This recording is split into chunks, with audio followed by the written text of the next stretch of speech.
ಔಷಧಿಗಳ ಅವಧಿ ಮುಗಿದ ದಿನಾಂಕಗಳನ್ನು ಅರ್ಥ ಮಾಡಿಕೊಳ್ಳುವುದು. Understanding medicine expiry dates. ಔಷಧಿಗಳ ಪ್ಯಾಕೇಜ್ಗಳ ಮೇಲೆ ನೀಡಿರುವ ಮಾಹಿತಿಗಳು ಏಕೆ ಮುಖ್ಯ ಎಂದು ನೀವು ಎಂದಾದರೂ ಯೋಚಿಸಿದ್ದೀರಾ?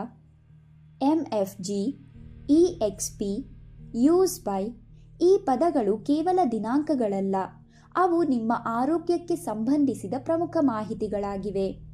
ಬನ್ನಿ, ಔಷಧಿಯ ಲೇಬಲ್ ಓದುವುದು ಮತ್ತು ಅರ್ಥ ಮಾಡಿಕೊಳ್ಳುವುದು ಏಕೆ ಮುಖ್ಯ ಮತ್ತು ಅದು ನಿಮ್ಮನ್ನು ಹೇಗೆ ರಕ್ಷಿಸುತ್ತದೆ ಎಂದು ತಿಳಿಯೋಣ. ಮೊಟ್ಟಮೊದಲಿಗೆ ಲೇಬಲ್ಗಳ ಮೇಲೆ ಬರೆದಿರುವ ಕೆಲವು ಸಾಮಾನ್ಯ ಪದಗಳನ್ನು ಅರ್ಥ ಮಾಡಿಕೊಳ್ಳೋಣ. MFG ಮ್ಯಾನುಫ್ಯಾಕ್ಚರಿಂಗ್ ಡೇಟ್, ಇದು ಔಷಧಿಯನ್ನು ತಯಾರಿಸಿದ ದಿನಾಂಕವಾಗಿದೆ.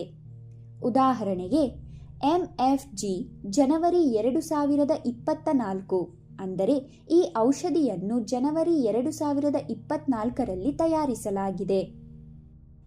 EXP ಎಕ್ಸ್ಪೈರಿ ಡೇಟ್, ಇದು ಔಷಧಿಯನ್ನು ತೆಗೆದುಕೊಳ್ಳುವುದು ಎಲ್ಲಿಯವರೆಗೆ ಸುರಕ್ಷಿತ ಎಂಬುದನ್ನು ತಿಳಿಸುವ ದಿನಾಂಕವಾಗಿದೆ.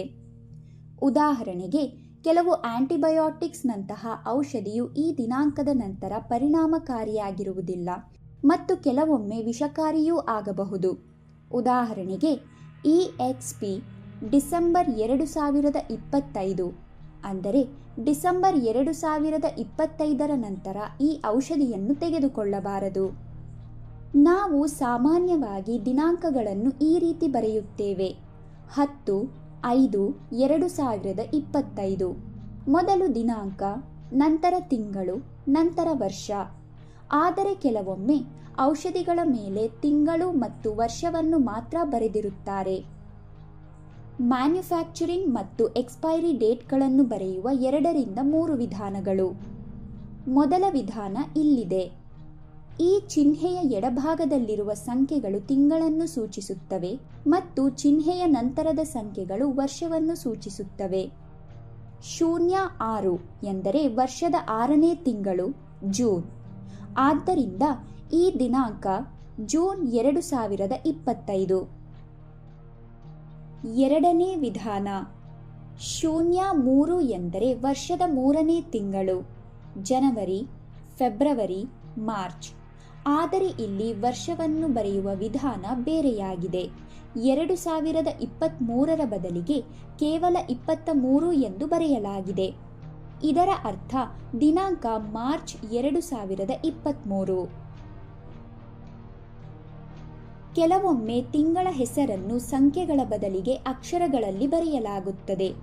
ಇಲ್ಲಿರುವಂತೆ JAN 2022, ಅಂದರೆ ಜನವರಿ 2022. ಈಗ ಇದನ್ನು ಓದಲು ಪ್ರಯತ್ನಿಸಿ ಮತ್ತು ಈ ಔಷಧಿಯನ್ನು ಯಾವಾಗ ತಯಾರಿಸಲಾಯಿತು ಮತ್ತು ಎಷ್ಟು ಸಮಯದವರೆಗೆ ಇದನ್ನು ತೆಗೆದುಕೊಳ್ಳುವುದು ಸುರಕ್ಷಿತ ಎಂದು ಹೇಳಿ.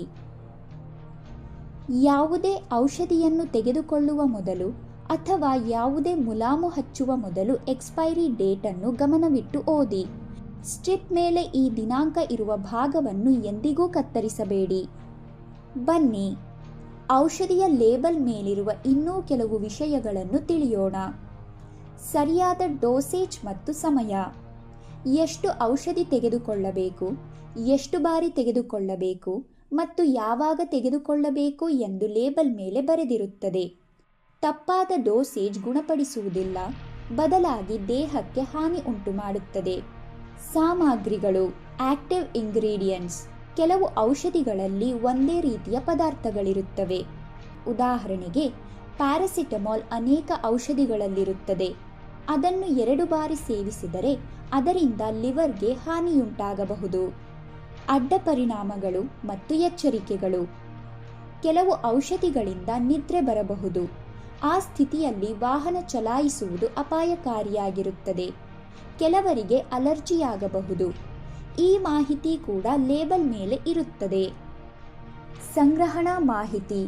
ಕೆಲವು ಔಷಧಿಗಳನ್ನು ಫ್ರಿಡ್ಜ್ನಲ್ಲಿ, ಇನ್ನೂ ಕೆಲವನ್ನು ಒಣಸ್ಥಳದಲ್ಲಿ ಇಡಬೇಕಾಗುತ್ತದೆ. ಅನುಚಿತ ಸಂಗ್ರಹಣೆಯಿಂದ ಔಷಧಿಗಳು ಪರಿಣಾಮಕಾರಿಯಾಗಿರುವುದಿಲ್ಲ. ಫಾರ್ ಎಕ್ಸ್ಟರ್ನಲ್ ಯೂಸ್ ಓನ್ಲಿ, ಅಂದರೆ ಈ ಔಷಧಿ ಕೇವಲ ಬಾಹ್ಯ ಬಳಕೆಗಾಗಿ ಮಾತ್ರ. ಇದನ್ನು ಸೇವಿಸುವುದು ಅಪಾಯಕಾರಿ. ಈ ಎಚ್ಚರಿಕೆಯನ್ನು ಅನೇಕ ಮುಲಾಮು ಪ್ಯಾಕೆಟ್ಗಳಲ್ಲಿ ನೀಡಲಾಗಿದೆ. ಮಕ್ಕಳು ಮತ್ತು ವಯಸ್ಕರಿಗೆ ಔಷಧಿಗಳು ವಿಭಿನ್ನವಾಗಿವೆ. ವಯಸ್ಕರ ಔಷಧಿಗಳನ್ನು ಮಕ್ಕಳಿಗೆ ನೀಡಬಾರದು. ಇದನ್ನು ಲೇಬಲ್ನಲ್ಲಿ ಸ್ಪಷ್ಟವಾಗಿ ಹೇಳಲಾಗಿರುತ್ತದೆ. ಗರ್ಭಧಾರಣೆ ಅಥವಾ ಮದ್ಯಪಾನದ ಬಗ್ಗೆ ಎಚ್ಚರಿಕೆ. ಕೆಲವು ಔಷಧಿಗಳು ಗರ್ಭಾವಸ್ಥೆಯಲ್ಲಿ ಸುರಕ್ಷಿತವಲ್ಲ. ಔಷಧಿಗಳನ್ನು ಮದ್ಯಪಾನ ಮಾಡಿ ಸೇವಿಸುವುದು ಅಪಾಯಕಾರಿ ಮತ್ತು ಗಂಭೀರವಾದ ಹಾನಿಯನ್ನುಂಟು ಮಾಡಬಹುದು. ಇತ್ತೀಚಿನ ದಿನಗಳಲ್ಲಿ ಮಾರುಕಟ್ಟೆಯಲ್ಲಿ ನಕಲಿ ಔಷಧಿಗಳು ಸಹ ಲಭ್ಯವಿದೆ. ಹೆಸರು ತಪ್ಪಾಗಿದ್ದರೆ, ಸೀಲ್ ಮುರಿದಿದ್ದರೆ, ಪ್ರಿಂಟ್ ಹಾಳಾಗಿದ್ದರೆ ಅಥವಾ ಲೇಬಲ್ ವಿಚಿತ್ರವಾಗಿದ್ದರೆ ಔಷಧಿಯನ್ನು ತೆಗೆದುಕೊಳ್ಳಬೇಡಿ. ನೀವು ಮೊದಲು ಅದೇ ಔಷಧಿಯನ್ನು ತೆಗೆದುಕೊಂಡಿದ್ದರೆ ಬಣ್ಣ, ಗಾತ್ರ, ಬೆಲೆ ಮತ್ತು ಸಾಮಗ್ರಿಗಳನ್ನು ಪರೀಕ್ಷಿಸಿ. ಅಸಲಿ ಔಷಧಿಗಳ ಮೇಲೆ ಕಂಪನಿಯ ಹೆಸರು, ವಿಳಾಸ ಮತ್ತು ಬ್ಯಾಚ್ ಸಂಖ್ಯೆಯನ್ನು ಸ್ಪಷ್ಟವಾಗಿ ನಮೂದಿಸಿರುತ್ತವೆ. ಯಾವಾಗಲೂ ವಿಶ್ವಾಸಾರ್ಹ ಅಂಗಡಿಗಳಿಂದ ಖರೀದಿಸಿ. ತೆರೆದ ನಂತರ ಕೆಲವು ಔಷಧಿಗಳು ಬೇಗನೆ ಹಾಳಾಗುತ್ತವೆ. ಉದಾಹರಣೆಗೆ ಸಿರಪ್ ಅಥವಾ ಡ್ರಾಪ್ಸ್.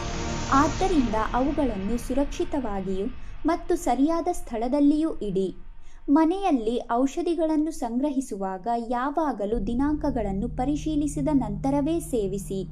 ಸುರಕ್ಷಿತವಾದ ಔಷಧಿಗಳನ್ನಷ್ಟೇ ಮೆಡಿಸಿನ್ ಬಾಕ್ಸ್ನಲ್ಲಿ ಇಡಿ. ಈಗ ನಿಮಗಾಗಿ ಒಂದು ಕೆಲಸ. ಮನೆಯಲ್ಲಿ ಇಟ್ಟಿರುವ ಎಲ್ಲ ಔಷಧಿಗಳ ಲೇಬಲ್ಗಳನ್ನು ಓದಿ. ಮಾತ್ರೆಗಳು, ಸಿರಪ್ಗಳು, ಡ್ರಾಪ್ಸ್ ಅಥವಾ ಮುಲಾಮುಗಳ ಮ್ಯಾನುಫ್ಯಾಕ್ಚರಿಂಗ್ ಮತ್ತು ಎಕ್ಸ್ಪೈರಿ ಡೇಟ್ಗಳನ್ನು ಪರಿಶೀಲಿಸಿ. ಮೆಡಿಸಿನ್ ಬಾಕ್ಸ್ನಲ್ಲಿ ಕೇವಲ ಸುರಕ್ಷಿತ ಔಷಧಿಗಳನ್ನು ಮಾತ್ರ ಇರಿಸಿ. ಒಂದು ಚಿಕ್ಕ ಮುನ್ನೆಚ್ಚರಿಕೆ ನಿಮ್ಮನ್ನು ದೊಡ್ಡ ತೊಂದರೆಯಿಂದ ರಕ್ಷಿಸಬಹುದು. ಆರೋಗ್ಯವಾಗಿರಿ, ಎಚ್ಚರಿಕೆಯಿಂದಿರಿ.